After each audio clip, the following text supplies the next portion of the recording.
Bienvenidos a Estrategia Televisión. En este vídeo vamos a hablar de submarinos y de la Armada Española. Y os voy a analizar, os voy a plasmar, a poner encima de la mesa si España necesita un submarino estándar, un submarino tradicional, un submarino diésel, o si por el contrario España necesita un submarino de propulsión nuclear. ¿Cuáles son las diferencias entre un submarino de propulsión estándar y un submarino de propulsión nuclear? Si lo permitís, a partir de ahora, a los submarinos de propulsión diésel, de propulsión tradicional, me voy a referir a ellos como SSK y a los submarinos de propulsión nuclear como SSN, ¿de acuerdo? Bien, más allá de cualquier otra historia, la diferencia fundamental entre los SSK y los SSN es básicamente la velocidad. Hay más, por supuesto, pero la velocidad de inmersión es la diferencia fundamental entre unos y otros. Ojo, esta velocidad de inmersión luego, por supuesto, acarrea otra serie de diferencias que son muy importantes, pero la diferencia fundamental entre un submarino y otro es la velocidad. Sí, sé que algunos estaréis pensando, no, la diferencia fundamental es la capacidad de inmersión. Ahora lo explico todo, no os adelantéis. España, tenemos que tener muy presente qué tipo de país somos desde un punto de vista marítimo. Tenemos que tener presente que tenemos múltiples frentes navales para cubrir, hasta 4, amén de las rutas de abastecimiento de las que nunca absolutamente nadie habla, porque desgraciadamente la cultura española no va más allá del Atlas, es lo que hay y es para lo que dan de sí muchas mentes españolas, pero que es otro tema fundamental, sobre todo en un país que somos archipiélagos, ciudades costeras en el norte de África y una península dividida del continente o cortada del continente por una enorme cadena montañosa. Entonces, teniendo esto presente, ¿qué necesita España? ¿Necesita SSK o SSN? Bueno, para ello tenemos que tener presente, antes de nada, qué es y cómo opera el submarino, más allá de los conceptos preadquiridos que muchos podáis tener. La principal ventaja del submarino es su difícil detección, no hay otra, esa es su principal ventaja. Su funcionamiento, al contrario que pasa por ejemplo con los buques de superficie, las fragatas y los destructores, depende infinitamente menos de las condiciones meteorológicas y además, teniendo presente esa ventaja que le da el medio líquido, esa propagación anómala del agua en el entorno marino, esto todavía ayuda más a su ocultación y disminuye enormemente su ruido, que luego lo veremos más adelante con la velocidad y los SSN. Vamos con los SSN. ¿Cómo funciona el reactor de un SSN o cómo funciona la propulsión de un submarino nuclear? Bueno, muy sencilla. Los submarinos nucleares básicamente se propulsan a través de sus turbinas que se alimentan con el vapor de agua producido por el reactor nuclear. Se acabó. Ese es su sistema de funcionamiento. ¿Esto qué le da al submarino? ¿Qué capacidad le da? Pues le da una capacidad fundamental, que es la velocidad. Los SSN pueden desarrollar de forma sostenida velocidades por encima de los 30 nudos, una velocidad en inmersión que es inalcanzable para un SSK. Y diréis, bueno, pero es que claro, el submarino nuclear, el reactor nuclear le permite al submarino no tener que emerger a la superficie, correcto, pero eso básicamente es consecuencia de su propio reactor nuclear, es decir, que no necesita del aire para mover ese reactor. El submarino puede estar navegando, es decir, utilizar la velocidad, da exactamente igual si es mucha o es poca.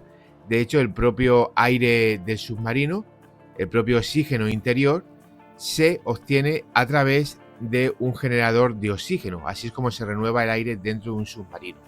Claro, ¿qué pasa con los submarinos diésel? Los submarinos diésel funcionan de una forma completamente distinta. Los submarinos van equipados con sus motores eléctricos, que son los que generan la energía para las baterías, que se cargan mediante dínamos que se alimentan con el motor diésel. El motor diésel, como es un motor de combustible interna, pues necesita aire para mezclarse con el combustible. Por lo tanto, sí o sí tiene que salir a la superficie. ¿Y cada cuánto tiene que salir a la superficie? Pues una vez más, dependiendo de la velocidad que el submarino diésel pueda alcanzar. Los submarinos diésel pueden desarrollar una velocidad de unos 20 nudos, como mucho, quizá un poquito más. No me acuerdo ahora mismo cómo era el nombre, me cachis en la mano, pero había un submarino, creo que era el Upholder de Canadá, que superaba los 25 nudos bajo agua. Y el TR-1700 alemán, que adquirió la Armada Argentina, también podía superar los 25 nudos bajo el agua. Pero claro, amigos míos, aquí está la trampa. Esto lo podían hacer durante máximo 1 hora y automáticamente tenían que recargar la batería. Es decir, lo podían utilizar como medio de evasión, pero al poco tiempo tenían que subir a recargar la batería. Y claro, ¿qué supone para un submarino tipo SSK salir a recargar la batería? Pues que pueda ser detectado. Y puede ser detectado de múltiples formas. Puede ser detectado, por ejemplo, a través de la propia estela que deja el snorkel en la superficie marítima. De una detección visual, así de simple. Cualquiera puede ver esa estela y por lo tanto localizar el submarino. Pero también puede ser localizado por medios pasivos. Puede ser localizado a través de radares, a través de detecciones de anomalías en el agua.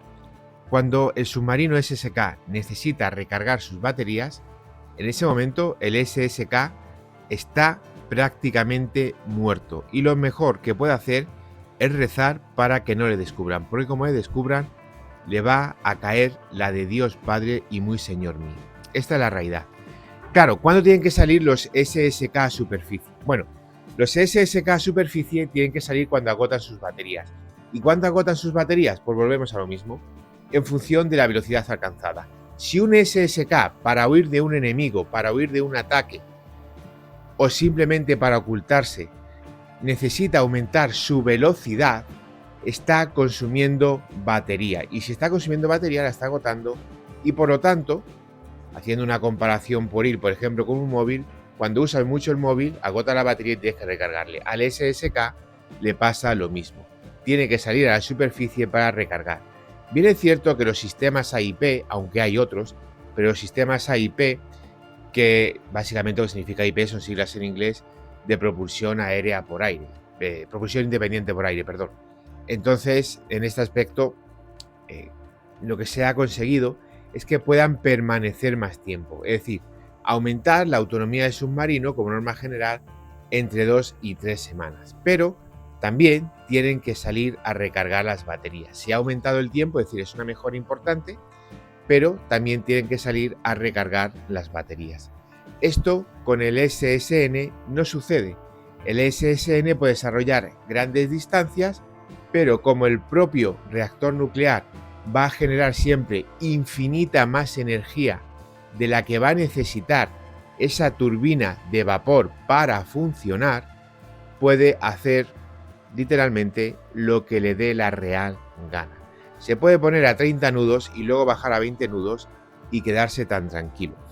Un SSK se pone a 25 nudos y con el AIP puede hacerlo durante unas cuantas horas, pero al final va a tener que subir a la superficie para acabar recargando las baterías. El SSN no tiene que subir a superficie, de hecho, el límite real del submarino no lo pone el submarino, le pone el aguante de la tripulación y si ésta está bien entrenada y bien capacitada, básicamente le pone la capacidad de llevar víveres a bordo, es decir, comida y agua. Entonces, teniendo presente esto, nos queda una última cosa para que os podáis hacer una idea global, que es la detección. Bien, al contrario de lo que pueda parecer, es mucho más fácil y mucho más sencillo detectar un SSN que un SSK. Es muchísimo más sencillo. Sí, ahora diréis, pero si los otros no salen a la superficie, no tienen por qué salir a la superficie. Pero, señores, no todo lo que brilla es oro. Y esa gran ventaja de velocidad del SSN, en algunos aspectos, es una desventaja fundamental. Un submarino nuclear puede ser detectado a grandes distancias con sonares pasivos, mientras que el SSK, por el contrario, es muy difícil de detectar de forma pasiva, obviamente siempre y cuando no tenga que subir a la superficie y tirar del snorkel, que entonces, como he dicho anteriormente, está muerto. Y es que esta es la realidad. Un SSN hace mucho ruido respecto a un SK, hace mucho ruido. Es muy fácil de detectarle y se puede detectar de lejos, mientras que el SSK es muy difícil de detectar. Además, tenéis que tener presente una cosa que muy poquita gente sabe. El tema de la velocidad es un arma de doble filo. Está muy bien para desplazarte, para alcanzar un objetivo de forma rápida, para situarte en una posición. Tenéis que tener presente, que yo siempre lo digo, la guerra conjunta, es decir, que el submarino enlazado a través de comunicaciones por satélites y demás sepa o pueda recibir a través de buques de la superficie, a través de aviones, a través de satélites, la posición de la flota enemiga y dirigirse a ella. Pero eso también tiene un inconveniente, y es que el SSN, cuando va a más de 30 nudos, es sordo, no oye nada. Obviamente se genera a su propio alrededor tal volumen de ruido por el desplazamiento debajo del agua que no oye nada, absolutamente nada. Podría tener un submarino navegando a su lado y no le localizaría. El SSN es prácticamente sordo a altas velocidades. Como veis, todo tiene sus ventajas y tiene sus desventajas. Entonces, explicado esto, solo queda un punto más, pero que es lógico, que es el armamento. Al final, tanto un SSK como un SSN pueden llevar el mismo tipo de armas. El torpedo, el arma estándar, el arma tradicional del submarino, y luego puede llevar misiles antibuque y misiles de crucero. Los misiles antibuque, pues bueno, hay armadas que lo utilizan, por ejemplo el Sub-Harpoon, es muy utilizado por Australia, es utilizado por la Armada de Estados Unidos, es utilizado por la Armada del Reino Unido y básicamente consiste en el misil antibuque Harpoon al que se le añade una cápsula y se dispara desde los tubos, generalmente tubos de 533 milímetros. ¿Y qué pasa con los franceses? Bueno, los franceses tiran de exocet y ya está. Pero al final es meter el misil en el submarino y listo. Ahora también se va a hacer lo mismo con el misil noruego. Misiles de crucero. Bueno, estos sí son importantes. Estos misiles sí son importantes porque te permiten atacar tierra. Tanto los submarinos diésel como los submarinos nucleares pueden llevar este tipo de misiles, ¿de acuerdo? No hay ninguna diferencia. La única diferencia en sí, si queréis algún tipo de diferencia importante, que para mí lo es por supuesto, es la capacidad de carga. Por ejemplo, nuestro S-80 iba a llevar el Tomahawk, luego pues la España arruinada por Zapatero no se llegó a comprar el misil y ya está, pero el misil estaba vendido y autorizado por la Armada de Estados Unidos. Pero que Estados Unidos nos odia, que nos da misiles de crucero Tomahawk, pero por adorno, que luego si en caso de guerra con Marruecos no nos va a dejar utilizarlo y además va a proporcionar millones de misiles Tomahawk a Marruecos para que nos gane, ¿de acuerdo? Pajilleros onanistas marroquíes, que lo tengáis claro, no os enfadéis. Continúo con el vídeo serio y no con vuestras tonterías. Como estaba diciendo, la capacidad de carga fundamental es esa. Perdón, la diferencia fundamental en armamento es esa, que pueden llevar más armamento. Al final, tanto los SSK como los SSN llevan el mismo tipo de armas, torpedos, misiles antibuque y los misiles de crucero. También es habitual en algunos submarinos que van a llevar misiles antiaéreos cortitos, tipo Iris-T, Mistral y demás, aunque no es muy común y yo no le veo un gran valor, pero que sepáis que también en ocasiones puntuales pueden llevar ese tipo de misiles. Teniendo claro todo esto, teniendo claro, como ya he explicado, diferencias entre el SSN, el SSK y las condiciones de cada uno, ¿qué es lo mejor para España? Pues voy a ser muy sincero. Depende de lo que tú vayas a hacer y de lo que tú quieras utilizar. El SSK para una situación de conflicto en el estrecho, para una situación de guerra insular, para hacer patrullas cerca de la costa enemiga, es extraordinario. Y el S-80, con el AIP, además de toda la tecnología que nos ha dado Estados Unidos, es el mejor del mundo ahora mismo. Y el único que se le acerca no es ni el Scorpene, ni el 214, ni ninguno de estos submarinos de juguete. Es el KS-3 de Corea del Sur, que ahora mismo es lo máximo que se le puede acercar a él.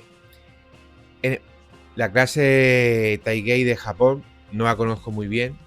He oído maravillas, pero una cosa es lo que puedan comentar y otra es una investigación seria que se va a realizar, por tanto, y no la meto, pero no sé mucho de ella, tampoco podemos descartarla.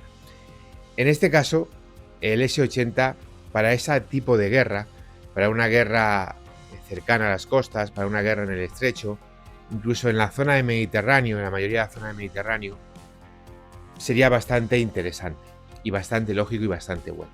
Sin embargo, para realizar misiones de ataque en profundidad, para mantener lejana cualquier tipo de flota enemiga y para garantizar la independencia, la inviolabilidad de las rutas de suministro y abastecimiento de España, el SSN sería extraordinario y fundamental. Como veis, la diferencia es para lo que lo quieras usar. Claro, en el mundo ideal diríamos, bueno, pues tenemos 3-4 SSN y el resto SSK. Claro, vamos a mantener los submarinos de la Armada con el país de tiesos que somos. Hombre, quizá con algún gobierno patriota pues sí se pudiese hacer, pero hoy en día no es una realidad. ¿Qué han hecho los países en nuestro entorno? Pues aquellos que quieren ser países serios y grandes potencias, es decir, Estados Unidos, Francia, el Reino Unido, han mandado al carajo a los SSK y se han quedado con los SSN. Algún pringaillo de la vida dirá, no, es que es por las colonias. Sí, claro, para proteger la isla de Pitcairn en el Océano Pacífico, los ingleses tienen SSN. No, al final ellos nos importa muchísimo, sobre todo el Reino Unido, por ejemplo, que es una nación insular, proteger las rutas navales, la ruta de abastecimiento. Eso para ello es fundamental. Recordar que la inmensa mayoría del comercio del mundo se realiza a través de barcos, no de aviones. Los aviones son un pequeño complemento. La inmensa mayoría se realiza a través de barcos. Y en este aspecto, las marinas occidentales, las más potentes, pues han apostado por los SSN. Mientras que las otras marinas, con menos capacidades, por distintos motivos, porque todos sabemos que el Producto Interior Bruto de Alemania es superior enormemente al francés y al inglés, o al británico. Pero por otros diferentes motivos, pues además marinas se han quedado con el SSK. ¿Yo qué haría? Sinceramente, si yo puedo tener SSN, voy a por el SSN. Es así de simple. ¿Por qué? Desde mi concepción, y esto ya es una opinión personal, no es información, esto es una opinión, para mí es muchísimo más importante tener el dominio del mar que operar cerca de la costa. Es así de simple. Para mí es mucho más importante, por ejemplo, en un bloqueo naval a Argelia, en un bloqueo naval a Marruecos, en un bloqueo naval que vaya a hacer a Francia, en un bloqueo naval que vaya a hacer a Portugal, o en un bloqueo naval general que yo quiera realizar sobre el mar Mediterráneo, lo que me da un SSN no me lo va a dar un SSK. Y además, a la hora de atacar a flotas y a buques, estamos en la misma situación.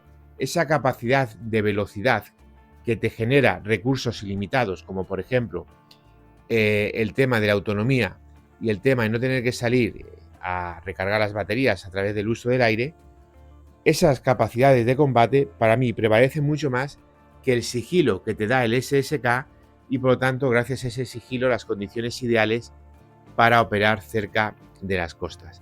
Sí es cierto que ese sigilo del SSK puede ser muy útil para cerrar el estrecho, incluso más práctico que los SSN. Eso sí es cierto, pero para mí, si lo pongo todo en una balanza, es mucho más importante coger y poder atacar a flotas a larga distancia, poder entorpecer las rutas de abastecimiento del enemigo y garantizar la inviolabilidad de las mías, que poder operar cerca de la costa. Y os doy mi motivo personal. Todos sabemos cómo es la situación geográfica de España y sí, geográficamente en el estrecho, sobre todo en el estrecho, es mucho más importante un SSK que un SSN. Pero claro, al final, quitando los submarinos del enemigo, los buques que van a operar son buques de superficie. Y si miramos la misma geografía de la península, sacamos una conclusión. Los buques de superficie pueden ser atacados, punto 1, directamente desde la costa por artillería. Y punto 2, obviamente, por aviación peninsular.